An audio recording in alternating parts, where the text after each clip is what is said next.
অবশেষে আন্তর্জাতিক রাজনীতিতে নতুন চমক নিয়ে হাজির হলো চীন। দ্বিতীয় বিশ্বযুদ্ধের বিজয় উপলক্ষে চীন একটা কুচকাওয়াজের আয়োজন করে। সেখানে মোস্ট ইনভাইটেড দাওয়াত পায় 26টা দেশের দেশপ্রধান।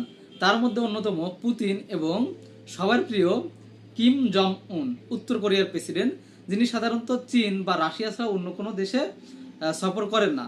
তো তিনি এই সফরে যোগ দিয়েছে এবং চীন সফর করছে।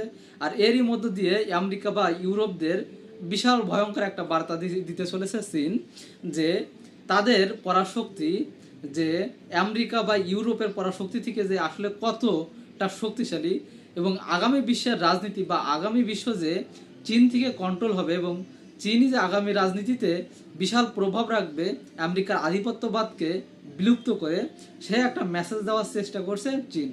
এবং এই অনুষ্ঠানের কুচকাওয়াজে বিশেষ করে চীন তাদের বিশাল বড় বড় যে শক্তি, ধর পরমাণু বা বিশাল বড় বড় শক্তি, সেগুলোই তারা প্রদর্শন করার চেষ্টা করছে।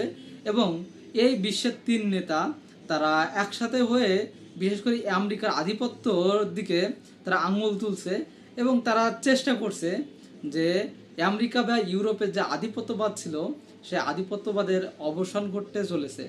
তারা আমেরিকাকে এই যে একটা নোটিশ দিল যে না, আগামীর রাজনীতিতে আমেরিকাকে বিশ্ব রাজনীতি থেকে ছিটকে দেওয়ার একটা সম্ভাবনা তৈরি হয়েছে বা তেমন সক্ষমতা চীন অর্জন করছে।